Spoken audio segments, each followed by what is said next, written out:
আগামী ২-৩ ঘন্টায় কলকাতায় ঝড় বৃষ্টির সম্ভাবনা। কলকাতায় শুধু নয়, একই সঙ্গে ২-২৪ পরগনাতেও বজ্রবিদ্যুৎ সহ বৃষ্টি হবে, এমনটাই জানাচ্ছে আবহাওয়া দফতর। একই সঙ্গে ৬০ থেকে ৭০ কিলোমিটার বেগে বইতে পারে ঝোড়ো হাওয়া। লাল সতর্কতা জারি করলে আবহাওয়া দফতর। কলকাতা এবং ২-২৪ পরগনায় বজ্রবিদ্যুৎ সহ বৃষ্টির সম্ভাবনা।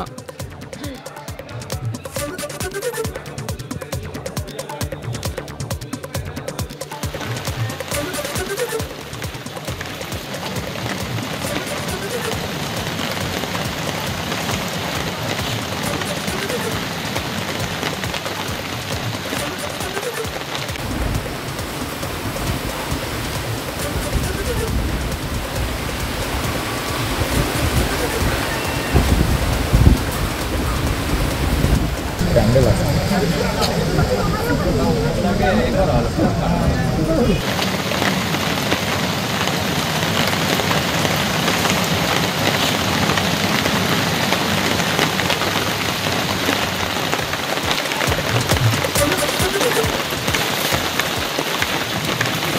আমাদের সঙ্গে রয়েছেন টেলিফোন লাইনে আমাদের প্রতিনিধি ঝিলাম করঞ্চাই।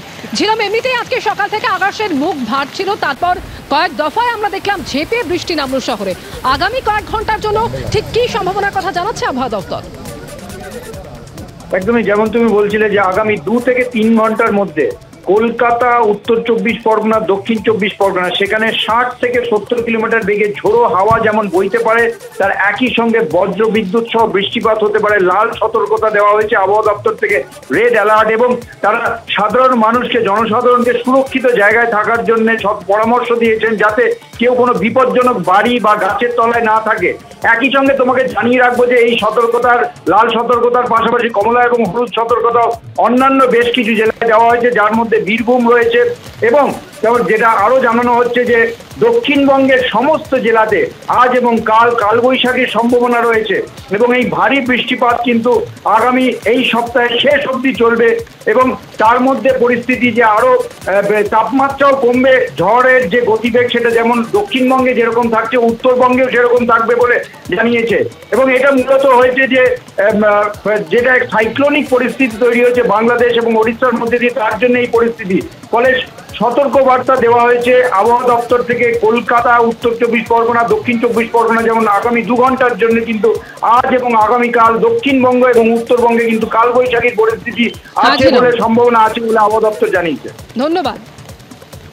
৯ থেকে ১০ তারিখ দক্ষিণবঙ্গে ঝড় বৃষ্টির তীব্রতা কিছুটা বেশি থাকার সম্ভাবনা রয়েছে, বিশেষ করে বজ্রপাতের সম্ভাবনা।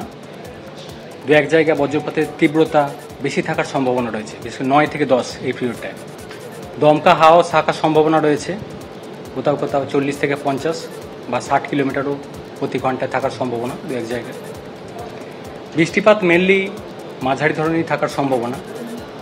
লোকালাইজ দু এক জায়গায় ভারী বৃষ্টির সম্ভাবনা থাকছে, মানে লোকালাইজ ধরনের এই ৯ থেকে ১০ এই পিরিয়ডটার ভেতরেই।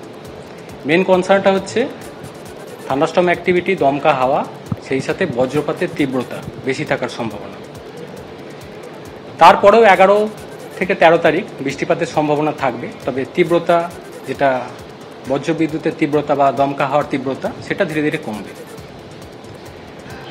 কলকাতা পার্শ্ববর্তী অঞ্চলে বৃষ্টিপাতের সম্ভাবনা থাকছে আগামী ৪-৫ দিন। অন্যান্য জেলাগুলোর মতো কলকাতার ক্ষেত্রেও তীব্রতার কিছুটা বেশি থাকার সম্ভাবনা রয়েছে ৯ থেকে ১০ এই পিরিয়ডের ভিতরেই।